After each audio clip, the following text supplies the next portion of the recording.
another one of those survive in the wilderness type of movies directed by Albert Hughes, I think. It is based on a true story. Okay, well, it's not actually based on a true story. I'm sure that the people who wrote this movie imagined that this was based off of a true story. You can tell what is and what isn't a true story from like 20,000 years ago. 20,000 years ago, that is the setting of this movie. That's when it takes place. 20,000 years ago, there's this tribe of people, these men who are out hunting these bison, and the chief of the group of men, he takes his son along with him. And while they're out hunting these bison, there's an accident, and the kid accidentally falls over a cliff, and everybody in his group thinks he's dead, except the kid actually isn't dead. He survived. He's just, he's banged up. And then he runs into a wolf, and that wolf is injured. So he and the wolf are both handicapped, and then they have to try to band together to survive the winter so that he can make it back to his family. Thus, we have a story about how wolves, or dogs, basically became domesticated. Not gonna lie, most of this movie is resting on the lead actor's shoulders. Why? Because 80 to 90% of the movie, he's the only human on screen. Granted, he is sharing that screen with a wolf slash dog. Well, okay, it's a wolf, but it's a wolf that kind of turns into a dog by the end of the movie. So granted, he does share screen time with a wolf, but he's essentially the face of the movie. If he sucks, then the movie might, by extension, suck. I gotta say, the kid actually didn't suck. The kid showed some chops. I believe his name is Cody Fit McPhee, or Cody Kit McPhee, or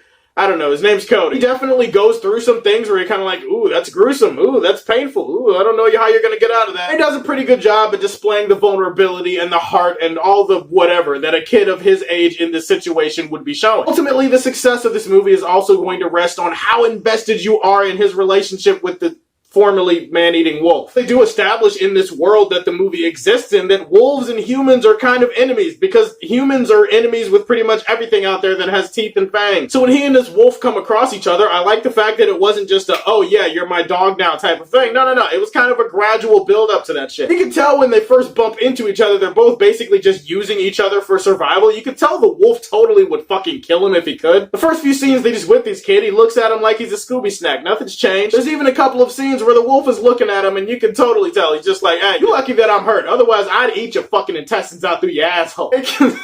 Can somebody in the comment section please tell me if that's even possible? Can you eat intestines out through the asshole? Is that a...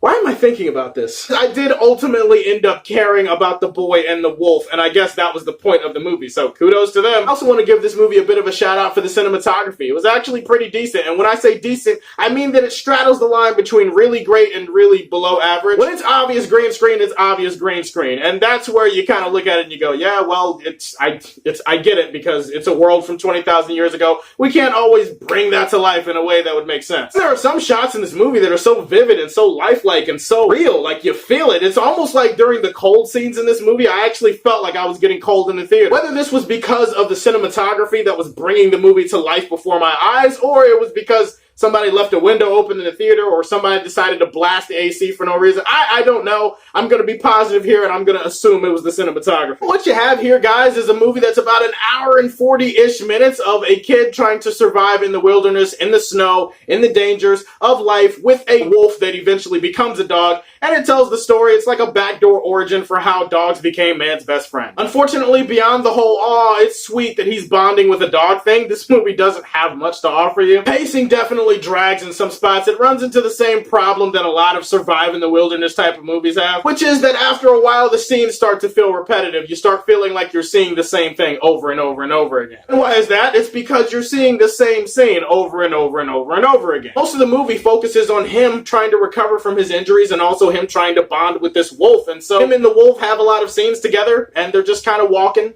and it's cold. And then they start a fire, and it's cold. And then they kind of snuggle and hold each other, and it's cold.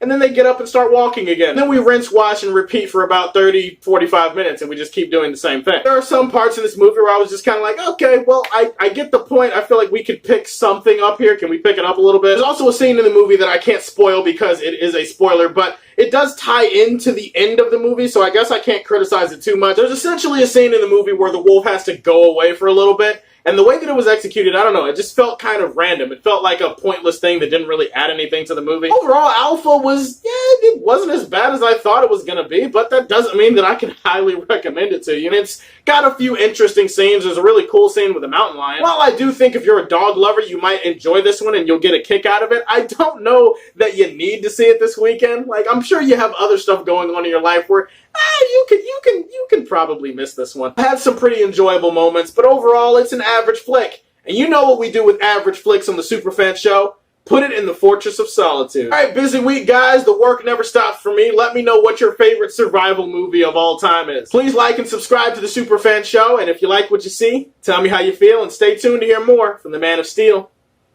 Peace.